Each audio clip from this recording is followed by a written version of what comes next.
we're going to continue with our proportion solving, but when you get more activity going on in your proportion, in one level of your proportion, like as you see in this problem number 1, I have n minus 10, then my solving gets a little bit more complicated as well. So I wanted to just review solving of two-step equations and solving equations with variables on both sides, just because that's what's going to happen when we get to our solving of these problems. So remember, in a two-step equation, 5x minus 23 is equal to, let's go with 13.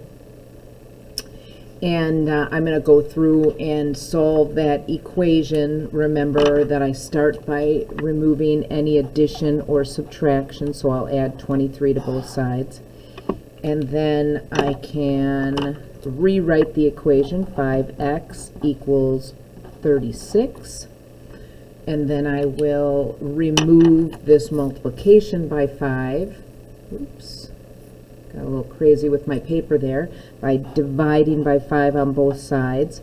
And oftentimes when I get a situation like this where I have a fraction, I will either leave it as that improper fraction, reducing it if possible, or I will plug it in my calculator and get a decimal equivalent for it. So this one would be 7 point, and that's an exact, actually it comes through, 36 divided by 5 comes out to be 7.2.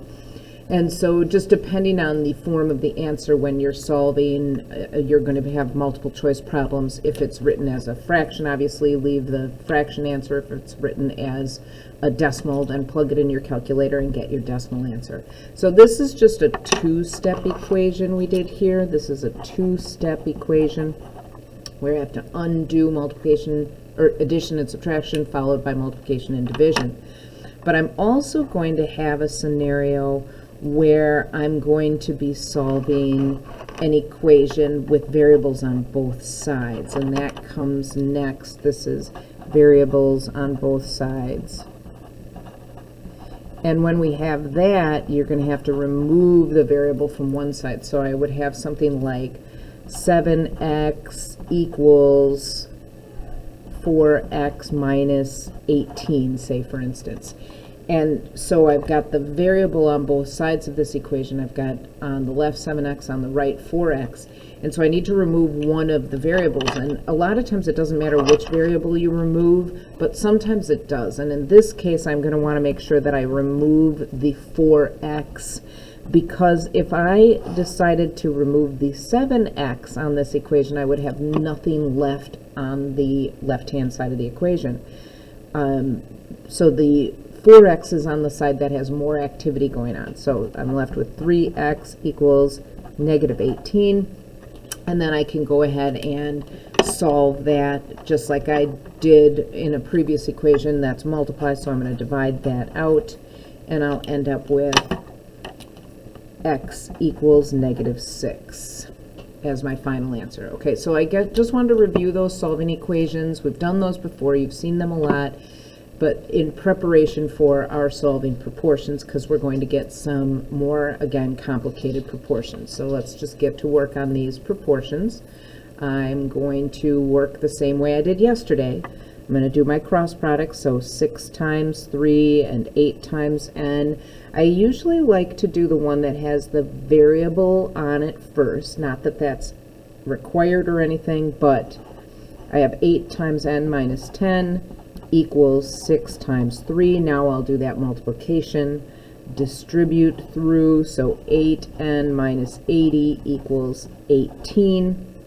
And now I'm in that position where I have a two-step equation. So I'm going to add 80 on both sides, and then divide by 8 on both sides. And again, this looks like it's a situation where I am going to have that fraction form, 98 over 8, and I want the decimal for that. Because your answers are going to be in decimal form, so it's 98 divided by 8 and I get 12.25 for that final answer. But again, you could leave it in the fraction form if that's the form, or if that's just the way you want to do it. If it's not multiple choice, I would accept the fraction form as an answer as well, okay? But I know on your work it's going to be decimal, so I'm just going to be putting these in decimal form. And so again, I got that by doing 98 divided by 8 to get that decimal. All right, up next, another one of those where I'm going to have a two-step. Again, I like to put the variable side on the left. So even though on the last one I did the diagonal bottom of the first, top of the second, I'm going to do top of the first, bottom of the second, because that'll put the variable on the side I want it to be. Equals 5 times 8. I can do my multiplication. Don't forget to distribute. And then I can solve just like normal. I'm going to undo the addition, so I get 4x equals whatever 40 divided by 12, or minus 12 is, sorry, 40 minus 12 is 28, divide by 4, divide by 4, and x is 7. So it turned out to be a whole number. If it's not, again, a decimal is a fine answer. All right, up next, now we're getting even spicier. On these next ones, I have a variable in it, like two variables in the problem that I'm going to be solving for, and that's where this variables on both sides solving comes into play. Okay, so I'm going to have a variable, or two variables rather, in the problem, and so I'll still do my cross products. Again, I like to try and keep the variable on the appropriate side, but in this case it really isn't going to matter which side I go to, which one I do first, because the variable is going to be on both sides. So I'm going to multiply 5 times a minus 9 equals 2a. Distribute that through. 5a minus 45 equals 2a. Again, this is a situation, the variable on both sides, I need to decide if I'm going to get rid of the 5a or the 2a, and in this case I definitely want to remove the 5a because the 2a is alone, and if I remove the 2a, there's going to be nothing left on the right hand side of this equation, and I don't want that to happen. So negative 45 equals negative 3a. Divide by negative 3 on both sides. I think you guys have solved and solved and solved. Hopefully this looks familiar to you, but negative 45 divided by 3 is 15, and so 15 is my answer for that one. One last example left, same type of problem as this previous one. It's just that where my variables are changes. Remember, that part doesn't matter. Just going to cross multiply, so I'm going to do 6 times n equals 7 times n minus 1. I have to distribute on the right this time, so 6n equals 7n minus 7. This time I'm going to remove the 7n because I don't want to get rid of the 6n. It's by itself. So negative 1n equals negative 7. Divide by negative 1.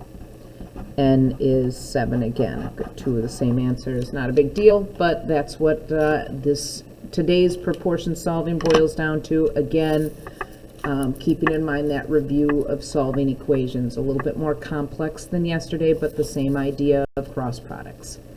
All right, so answer the questions below, and enter your answers and submit your form, and hope all's going well. See you soon.